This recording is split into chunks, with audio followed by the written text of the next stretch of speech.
Good morning बच्चों। आज मैं आपको कक्षा 9th में प्रथम विश्व युद्ध के विषय में बताऊंगी। प्रथम विश्व युद्ध बच्चों 1914 से लेकर 1918 के बीच में हुआ था। प्रथम विश्व युद्ध बच्चों, प्रथम विश्व युद्ध का सबसे बड़ा युद्ध पश्चिम यूरोप में एक महायुद्ध के नाम से हुआ था। महायुद्ध के नाम से जाना जाता था। वो इतना बड़ा युद्ध हुआ था बच्चों, उसमें 10 लाख सैनिकों ने भाग लिया था। 10 लाख सैनिकों में से 62,000 सैनिक जितने तो मारे गए, बाकी तो घायल हुए, कोई अधमरा पड़े हुए थे, कोई अपाहिज हो गए। इस तरह उनकी हालत हुई थी बच्चों। अब है प्रथम विश्व युद्ध। आधुनिक विश्व की कुछ हृदयद्रावक और अविस्मरणीय घटनाओं में प्रथम विश्व युद्ध का समावेश होता है। आधुनिक विश्व की कुछ मतलब ऐसी घटनाएं जो दिल को अपने दहला दे, मतलब जिसको सुन के हमारे रोंगटे एकदम कांप जाए। अविस्मरणीय यानी कि ऐसी घटनाएं अविस्मरणीय यानी जिसको हम भूल न सके। ऐसी कुछ प्रथम विश्व युद्ध की घटनाएं थी जिनका उसमें प्रथम विश्व युद्ध में समावेश हुआ था। विश्व युद्ध किसी एक दो घटनाओं का परिबल के कारण नहीं हुआ था बच्चों। विश्व युद्ध क्या है, किसी एक दो घटना के कारण नहीं हुआ था, उसमें कई घटनाओं का समावेश हुआ था। उसके पीछे अनेक प्रकार के कारण उत्तरदायी थे। ये प्रथम विश्व युद्ध जो हुआ था बच्चों, इसके पीछे अनेक कारण उत्तरदायी थे। प्रथम विश्व युद्ध का आरंभ कब से हुआ था? 1 अगस्त 1914 को कहा जाता है। जर्मनी ने सेडान की लड़ाई में फ्रांस को पराजित किया था। जो प्रथम विश्व युद्ध शुरू हुआ था 1 अगस्त 1914 को शुरू हुआ था, ऐसा माना जाता है। जर्मनी ने सेडान की लड़ाई के साथ फ्रांस को पराजित किया था। जर्मनी ने किसको पराजित किया? फ्रांस को। इसलिए फ्रांस को फ्रैंकफर्ट की संधि करनी पड़ी। इसलिए फ्रांस को कैसे फ्रैंकफर्ट की संधि करनी पड़ी, यानी कि अपने आप को पराजित उसको मानना पड़ा। ईस्वी सन 1871 में उसके अनुसार युद्ध, दंड और 2 प्रदेश। उसके अनुसार युद्ध हुआ, फिर दंड और 2 प्रदेश आल्सेस और लॉरेंस जर्मनी को देना पड़ा। इसके कारण क्या हुआ? फ्रांस जब हार गया तो उसको संधि करना पड़ा, यानी अपना हार स्वीकार करना पड़ा। तो उसने क्या काम किया? युद्ध के दौरान उसने दंड भी भरा। फिर उसके बाद उसने अपने जो आल्सेस और लॉरेंस नाम के जो 2 प्रदेश थे जर्मनी में, उसे फ्रांस वालों ने इसको और जर्मनी को सौंपना पड़ा। फ्रांस वालों को जर्मनी को ये 2 प्रदेश सौंपना पड़ा। फ्रांस इस अपमान को कभी भूल ना सका। उसने क्या है, वो टाइम वो पराजित हो गया, उसने ये 2 प्रदेश जर्मनी को दे दिए, पर क्या है, वो अपमान उसके अंदर एक ज्वाला की तरह भभक रही थी। इस तरह फ्रैंकफर्ट की संधि प्रथम विश्व युद्ध का मुख्य कारण बनी। इस तरह फ्रैंकफर्ट की संधि यानी फ्रांस और जर्मनी का जो युद्ध हुआ था उस समय जो उनके बीच संधि हुई थी, मुख्य कारण तो वही प्रथम विश्व युद्ध का बन गया था बच्चों। इस तरह एक युद्ध के अंत में ही दूसरे युद्ध का बीजारोपण हो गया। इसी तरह एक युद्ध का अंत हुआ नहीं तब तक दूसरे युद्ध ने जन्म ले लिया। पहला है आर्थिक परिबल। 19वीं सदी में इंग्लैंड ने एशिया तथा अफ्रीका में विशाल उपनिवेश स्थापित किया। 19वीं सदी में बच्चों इंग्लैंड ने एशिया और अफ्रीका में विशाल उपनिवेश स्थापित किया। उन्होंने अपना विशाल साम्राज्य स्थापित किया। वह अपने उपनिवेशों का आर्थिक शोषण करके धनवान बना। वो अपने उपनिवेश यानी अपने एशिया और अफ्रीका में जो उसने उपनिवेश यानी जो अपनी सत्ता हासिल बढ़ाई थी, वहाँ पे उन लोगों का शोषण करके वो क्या है, धनवान बना। औद्योगिक क्रांति तथा उपनिवेशवाद के तीव्र विकास के कारण यूरोप को विपुल मात्रा में कच्चे माल की जरूरत पड़ती थी। देखो बच्चों, इन सब के कारण क्या है, जो यूरोप है उसको व्यापार करने की कच्चे माल की जरूरत पड़ती थी। 19वीं सदी के अंतिम 25 वर्षों में जर्मनी ने एशिया और अफ्रीका के बाजार प्राप्त करने के लिए स्पर्धा शुरू की। फिर आगे 19वीं सदी का कुछ 25 वर्ष बाकी था तो जर्मनी ने फिर से एशिया और अफ्रीका के बाजार पर अपना हक यानी कि उस पर कब्जा करने के लिए स्पर्धा शुरू कर दी। जर्मनी ने इंग्लैंड तथा फ्रांस की तुलना में सस्ते माल देना शुरू कर दिया। जर्मनी ने क्या काम किया कि कहाँ गया, जर्मनी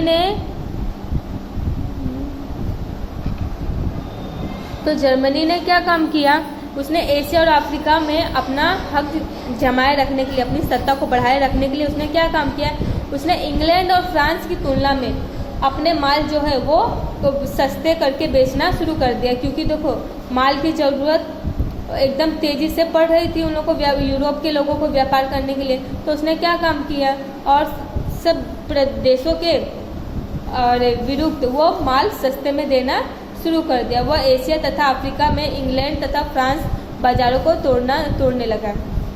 जर्मनी ने क्या काम किया, एशिया और अफ्रीका के बीच इंग्लैंड तथा फ्रांस के जो बाजार थे, जो लेन देन थे, वो उनको तोड़ना धीरे धीरे शुरू कर दिया। क्योंकि देखो जहाँ और इंग्लैंड और फ्रांस जो भाव में उसको माल सप्लाई करते थे उससे कम भाव में जर्मनी उनको देना शुरू कर दिया। परिणाम स्वरूप एक तरफ जर्मनी तथा दूसरी तरफ इंग्लैंड के बीच तीव्र आर्थिक स्पर्धा हुई। और परिणाम क्या हुआ बच्चों कि एक तरफ जर्मनी और दूसरी तरफ इंग्लैंड के बीच एकदम तेज़ी से स्पर्धा शुरू हो गई। सैन्यवाद दूसरा, यूरोप के राष्ट्रों में प्रादेशिक विस्तार के लिए जो प्रतिस्पर्धा हुई उसके लिए सैन्य शक्ति आवश्यक और महत्वपूर्ण थी। यूरोप के राष्ट्रों में बच्चों प्रादेशिक विस्तार के लिए जो प्रतिस्पर्धा हो रही थी उसमें सैनिकों की शक्ति होना बहुत ही महत्वपूर्ण थी। इंग्लैंड, फ्रांस, ऑस्ट्रेलिया, रूस आदि राष्ट्र अपनी सैन्य शक्ति बढ़ाने लगे। ये सब जो देश हैं धीरे धीरे इन्होंने सैनिकों की टुकड़ी तैयार करना शुरू कर दी। जापान, इटली, जर्मनी जैसे कई राष्ट्रों में अनिवार्य सैनिक शिक्षा आरंभ हो गई। इटली, जर्मनी जैसे कई राष्ट्र में इन्होंने क्या काम किया, सैनिकों को शिक्षा देना शुरू कर दी। स्वरक्षा के बहाने शस्त्रों का उत्पादन बढ़ाने लगे, मतलब स्वरक्षा, जिससे वो अपनी खुद की रक्षा करने लगे। इसलिए वो क्या काम किए, अरे शस्त्रों का उत्पादन तेजी से बढ़ने लगा। इससे सैन्यवाद को बढ़ावा मिला। इससे क्या है, सैनिक जात को बढ़ावा मिलने लग गया। और आर्थिक स्पर्धाओं में सैन्य स्पर्धा जुड़ जाने से युद्ध का वातावरण अधिक उग्र बना और सैनिक भी उस स्पर्धा में शामिल हो गए और वो युद्ध वाला वातावरण कैसे एकदम तीव्र बन गया। अब है तीसरा, गुटबंदी गुप्त संधियाँ। प्रथम विश्व युद्ध के सृजन में गुटबंदियों और गुप्त संधियों ने महत्वपूर्ण भूमिका निभाई। प्रथम विश्व युद्ध से पहले विश्व दो गुटों में विभाजित था। एक तरफ जर्मनी था और दूसरी तरफ ऑस्ट्रिया, हंगरी, बल्गेरिया तथा तुर्किस्तान का गुट था। प्रथम विश्व युद्ध के पहले जो ये राष्ट्र थे वो दो भागों में विभाजित हो गए। बच्चों देखो, दो भाग तो विभाजित हो गई, एक पराजित वाला और एक जो जीतता है वो। इसलिए हमेशा युद्ध के दो भाग होते हैं। एक भाग में कौन था, जर्मनी था। एक तरफ जर्मनी, ऑस्ट्रिया, हंगरी, बल्गेरिया तथा तुर्किस्तान का गुट था और बच्चों दूसरी तरफ इंग्लैंड, फ्रांस, रूस तथा जापान का गुट था। इन दोनों गुटों के बीच ईर्ष्या, दुश्मनी, शंका, कुशंका, भय तथा तिरस्कार की भावना पैदा हुई। मतलब ये जो देश थे इन दोनों देशों को एक दूसरे के प्रति नफरत, दुश्मनी, शंका, भय यानी एक दूसरे को देख के जलना, ये सब की भावना पैदा हो गई, जो प्रथम विश्व युद्ध का महत्वपूर्ण कारण बन गई, जो प्रथम विश्व युद्ध को तेजी से आगे बढ़ाने का महत्वपूर्ण कारण बन गई। चौथा है उग्र राष्ट्रवाद की भावना। बेल्जियम और ग्रीस की स्वतंत्रता तथा इटली और जर्मनी का एकीकरण राष्ट्रवाद का परिणाम था, परंतु उसके बाद यूरोप में राष्ट्रवाद की भावना ने उग्र और संकुचित स्वरूप धारण किया। यूरोप में आर्थिक ईर्ष्या, खींचतान, प्रतिस्पर्धा और साम्राज्यवाद इतना अधिक बढ़ गया कि एक दूसरे राष्ट्र के हित आपस में टकराने लगे। यूरोप के अग्रणी राष्ट्रों ने अपने लोगों को उग्र आक्रामक देशभक्ति का पाठ पढ़ाया। ये लोग ने क्या काम किया, हर देश अपने जो प्रजा थी उनको कैसे पूरी तरह जो युद्ध के लिए भड़क जाए यानी कि तैयार हो जाए, ऐसा उनको पाठ पढ़ाना शुरू कर दिए।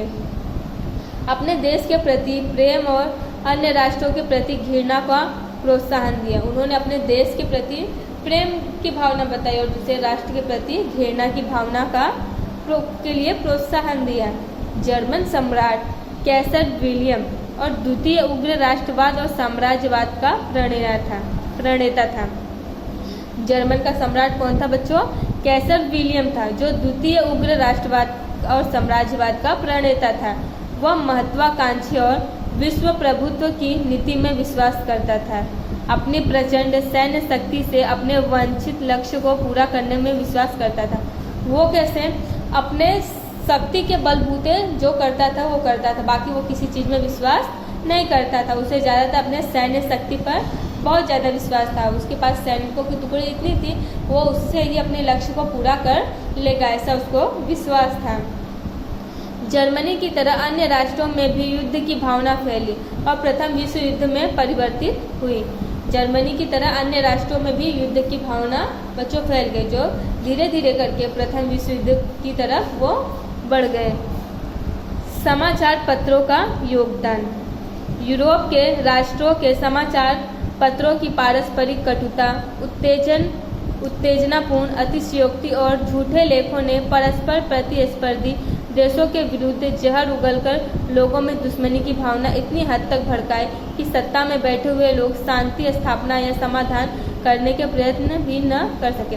यूरोप के राष्ट्रवाद के समाचार पत्र और उनकी पारस्परिक कटुता, यानी एक दूसरे के खिलाफ भड़काना, एक दूसरे के खिलाफ लड़ाई करना, एक दूसरे के खिलाफ ईर्ष्या की भावना पैदा करना और एक दूसरे के खिलाफ जहर घोलना, इन्होंने इतना हद तक बढ़ा दिया कि जो लोग शांति स्थापना के लिए बैठे भी थे वो भी अपने कार्य में प्रबल नहीं हो पाए, यानी वो शांति की स्थापना नहीं कर पाए। युद्ध संबंधी तत्वज्ञान। यूरोप में अब युद्ध ही कल्याण की नीति ने जोर पकड़ा। यूरोप वासियों का मानना था कि अब जो युद्ध ही होगा तभी किसी बात का फैसला होगा। टीटस के जैसे जर्मन लेखकों ने सिद्धांत प्रचलित किया कि शक्तिशाली को ही जीने का अधिकार है। मतलब जर्मन के लेखक ने ऐसा मैसेज दिया लोगों को कि जो शक्तिशाली लोग हैं उनको ही जीने का अधिकार है तथा युद्ध ही राष्ट्रीय आवश्यकता है, यानी कि राष्ट्र में अपना हक जमाना है तो उसके लिए युद्ध होना बहुत ही जरूरी है। नीत्शे नामक जर्मन लेखक ने युद्ध को पवित्र कार्य माना था। नीत्शे नामक का जो एक जर्मन लेखक था बच्चों, वो युद्ध को पवित्र मानता था। उसका मानना था कि युद्ध क्या है, सबसे पवित्र है, वही सभी मुश्किलों का हल है। ऑस्ट्रिया के राजकुमार और उसकी पत्नी की ब्लैक हैंड नामक सर्बिया की उग्रवादी संस्था ने संसद ने गोली मारकर हत्या कर दी। ऑस्ट्रिया ने इस घटना के पीछे सर्बिया का हाथ होने का आरोप लगाया और 48 घंटे में उसके अपराधी को गिरफ्तार करके ऑस्ट्रेलिया के समक्ष उपस्थित करने का सर्बिया को समय दिया। सर्बिया ने स्वयं इस मामले में अनभिज्ञ होने की घोषणा की। ऑस्ट्रेलिया ने सर्बिया की एक न सुनी और उसने सर्बिया के विरुद्ध युद्ध घोषित किया। इसके साथ प्रथम विश्व युद्ध का प्रारंभ हुआ। तो बच्चों, मैं अगले वीडियो में आपको प्रथम विश्व युद्ध की घटनाओं के विषय में समझाऊंगी।